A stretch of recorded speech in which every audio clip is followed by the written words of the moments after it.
Malapitang pinagbabaril ang lalaking yan habang kumakain sa Tondo, Maynila. Mabilis na tumakas ang gunman at dalawa niyang kasamahan. Ayon sa pulisya, mitya ng pamamaslang ang away sa teritoryo sa ilang iligal na gawain gaya ng illegal tampering ng tubig at kuryente. Pero giit ng pamilya ng biktima, hindi ito sangkot sa iligal. Hindi lang daw ito pumayag na magpatap ng kuryente sa mga sospek. Hawak na ng mga pulis ang gunman, tinutugis ang dalawa niyang kasabwat.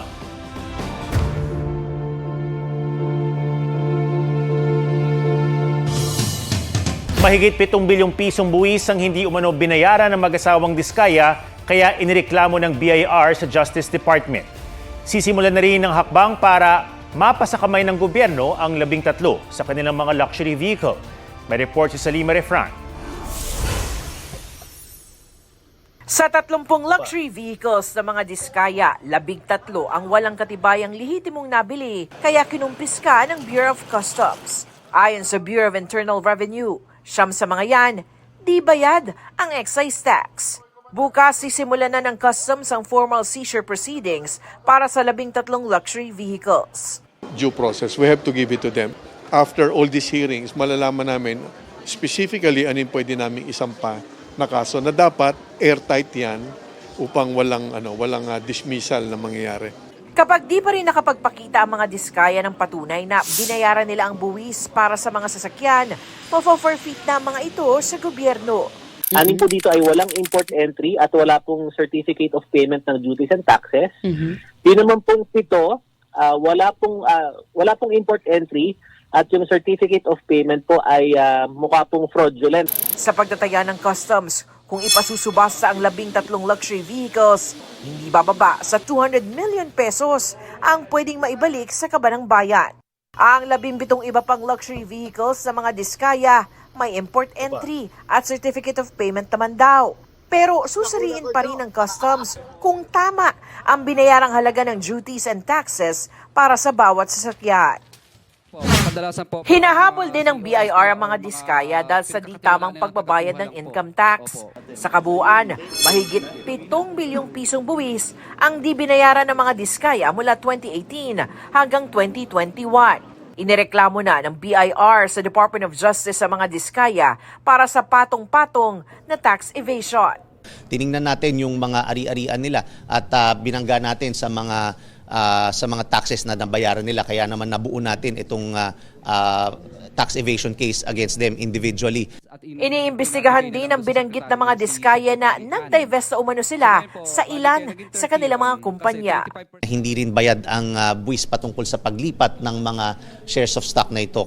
Ayon sa BIR, resulta ito ng tax compliance audit and investigation na noong 1 taon pa nila sinimulan bago pa lumutang ang issue sa flood control. Kahit daw pagbigyan ng hiling ng mga Diskaya na maging state witness, hindi raw sila maaabsuelto sa pagbabayad ng buwis. Nasa DOJ kanina si Curly Diskaya para sa pagpapatuloy ng case build-up sa mga sangkot sa flood control projects. No comment muna ako diyan kasi hindi pa namin nababasa, kami mga abogado ng spouses Diskaya, hindi pa namin nababasa yung complaint ng BIR. Samantala, lumabas na ang panglimang freeze order na hiniling na Anti-Money Laundering Council sa Court of Appeals para sa mga bank account na mga posibleng sangkot sa anomalya sa flood control projects. Dahil dyan, tataas pa mahigit 4 na bilyong halaga ng frozen assets na resulta ng naunang 4 na freeze order. Salima Refran, nagbabalita para sa GMA Integrated News. Sisimulan na bukas ang pagtatayo ng Detour Bridge sa tabi ng bumagsak na tulay sa Alcala, Cagayan. Sabi ni DPWH Secretary Vince Dizon, kulang sa maintenance ang bumigay na tulay na isang beses lang isinailalim sa retrofitting mula noong itayo noong 1980. May report si Jasmine Gabriel Galban ng GMA Regional TV. Lumipad pa Alcala, Cagayan si DPWH Secretary Vince Dizon para inspeksyonin ang bumagsak na Pigatan Bridge. Bumagsak ang tulay nitong Lunes nang sabay-sabay dumaan ang 3 truck na lagpas tig 50 tonelada ang karga. Sobra-sobra sa 18 toneladang kapasidad ng tulay. Pakiusap ng isa sa mga driver. Wala namang kaming kasalanan dyan kasi nakikimaneho lang kami para sa pamilya namin. Dapat din naman kami kasuhan. Kailangan dapat ang boss namin ang kausapin nila doon. Hindi naman kami yung nagpapatupad sa karga namin dyan. Pero tingin ni Dizon at ng alkalde ng Alcala, hindi lang overloading ang dahilan, kaya tuluyang bumigay ang tulay. Kung makikita nyo, maraming mga dugtungan, medyo kalawang na. At dahil dyan, talagang yung bakal na yan, pagka talagang mabigat, yan nga ang kumakapit dun sa buong bridge. Talagang bibigayan. Hindi lang to simpleng kaso ng overloading na we will shift all the blame doon sa dumaan na trucks and yung mga owners ng trucks. 1980 pa itinayo ang Pigatan Bridge na isa ilalim sa retrofitting. Sabi ni Dizon, malinaw na may pagkukulang sa maintenance ng tulay at dapat anyang may managot sa nangyari. Since 1980, nung natayo siya, ang unang retrofit ay 2016 lang. No, sinabi sa akin ni RD, no? At nakita ko yung budget nung 2016, 11.7 million lang. Ang liit nun. So sabi ko nga, saan napunta yun? No? Bilang tatay ng Cagayan, responsibilidad ko, sana nakita ko yan na kailangan na ng repair. Gagawa raw muna ng Detour Bridge sa tabi ng bumagsak na tulay na may kakayahang bumuhat ng hanggang 40 tonelada para hindi naman matenga ang kita ng libu-libong magsasaka at farm helpers. Simula bukas ay sisimulan na ang konstruksyon ng detour dito sa Barangay Pigatan sa bayan ng Alcala. Ayon sa DPWH, posibleng tumagal doon ng halos 2 buwan bago matapos ang detour at pwede nang madaanan ng lahat ng uri ng mga sasakyan. Magpapatupad din ng traffic plan para hindi sabay-sabay ang pagdaan ng mabibigat na mga sasakyan. Hindi ako magtataka kung yung sitwasyon ng bridge na to, yun din ang sitwasyon nung 4 pang critical bridges natin dito sa Cagayan. Mahigpiting babantayan ang 4 pang lumang tulay sa probinsya para hindi na maultang disgrasya. Plano rin ng DPWH na gumawa ng kaparehong Detour Bridge para sa mga ito. Ang lokal na pamahalaan ng Lalo, naglagay na naglalakihang safety signage sa Magapit Suspension Bridge. Jasmine Gabriel Galban ng GMA Regional TV, nagbabalita para sa GMA Integrated News. Pinakakansela ng Department of Transportation ang lisensya ng driver na nambundol ng nakaalitang minor de edad na rider sa Rizal. Sa Lapu-Lapu, Cebu, patay ang isang bata matapos masagasaan ng nakatulog na driver. Yan at iba pa sa spot report ni June Veneracion. Halos dumikit ang kotseng yan sa motorsiklong hinahabol niya sa barangay Poblasyon sa Teresa Rizal. Sa hiwalay na kuha ng CCTV, binusinahan ng driver ang rider na bigla nitong inararo. Bumaba ang driver ng kotse, sabay sumbat sa 15 anyos na rider na papasok na sana sa eskwela noon. Huwag tatakbo, hindi pa yan, pasensya lang. Nakasagi ka na, di ba tumatakbo ka pa? Isinumbong pa niya ito sa mga residenteng nag-aalala naman sa lagay ng bata. Tumatakbo to kuya, sinagi ako. Walang lisensya, tingnan mo. Hindi dapat yung pabinangga kahit ilan kayo. Hinahabol ko nga po siya. Ay, bahay ka. Magbahay ka. Pagbilis na takbo mo na kotse mo. Alam ko na Umiingit pa nga gulong itong kotse mo eh. Sa investigasyon ng pulisya, nasagi raw ng motorsiklo ang kotse pero hindi ito huminto kaya nagkahabulan. Una, napagkasunduan na sasagutin ng driver ang sira sa motor at lahat ng gasusin sa ospital ng rider. Pero nang mapanood ng mga magulang ng estudyanteng rider ang viral video, nagpasya silang maghabla. Hindi katanggap-tanggap yung ginawa. Kasi papatay niya yung bata eh. Di paano ko natuluyan? Tumangging magbigay ng pahayag ang driver ng kotse. Pinagutos ko na po sa LTO na hanapin yung driver na yan. Pagselehin ang kanyang lisensya habang buhay. Oh my God! Sa Davao City, inararo ng wing van truck ang isang taxi.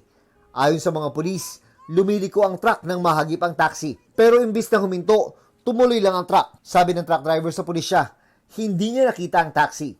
Walang nasugatan sa insidente. Nagkaayos na ang dalawang driver. Tumilapo naman sa kalsada ang babaeng yan nang sagasaan siya ng MPV sa Lapu-Lapu City, Cebu. Di nahagip sa dashcam pero may 2 pang nasagasaan ng MPV. Kabilang ang 7 taong gulang na estudyante na dead on arrival sa ospital.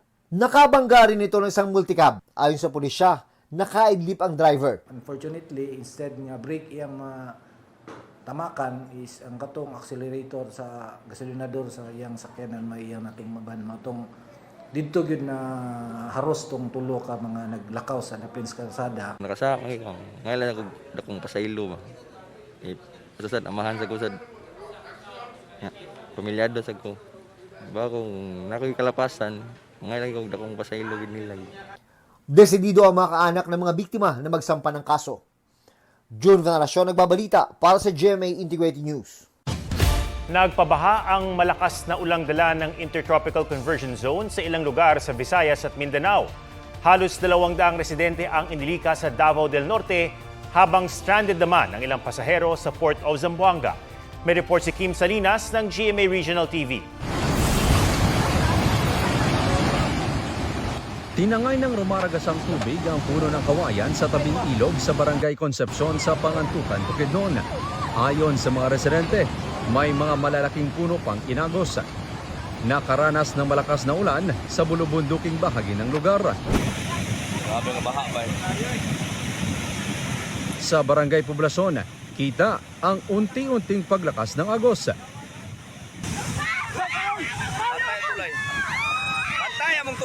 Hanggang sa natangay pati ang tulay na kawayan na dinaraanan ng mga residente papunta sa bayan, pati ang gilid ng ilog, gumuguho.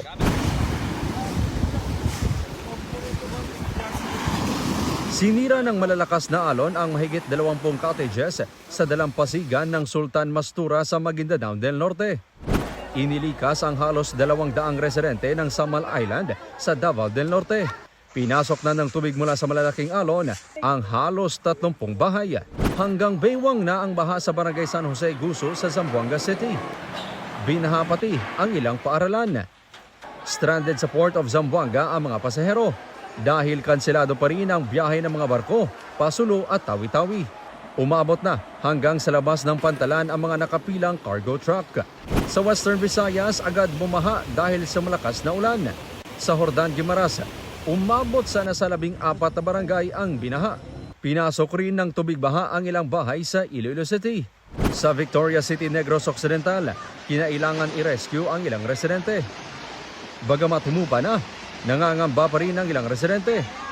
Sinisisi nila sa baradong drainage ang mabilis na pagtaas ng tubig.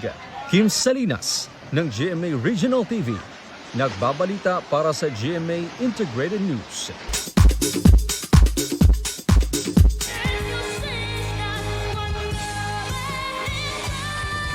Sparkle star Allen Ansay, proud kuya sa kanyang little sister. Napa-impress ng One Moment in Time rendition ni Marian ang lahat ng coach sa blind audition ng The Voice Kids Philippines.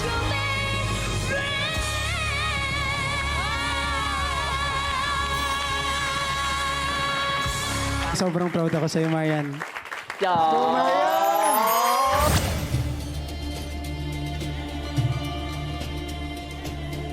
Mapang-akit ang atake ni Ayeshka sa Encantadia Chronicles Sangre.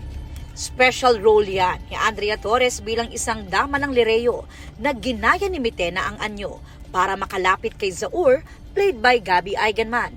Super happy ako kasi na-miss ko rin mag-fight scene. Na-miss ko rin naman magpa-sexy somehow. Ang ingay ng IG ko.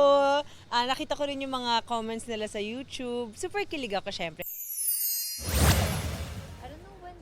Nandito ako sa Marseille. I took a train. Nawala yung isang luggage ko. Dasori Choi na nakawan sa solo trip niya sa Europe. Nawala ang luggage niyang may winter clothes worth 17,000 pesos. Nahack din daw ang dalawa niyang banking applications matapos gumamit ng public wifi. Aubrey Carampel nagbabalita para sa GMA Integrated News.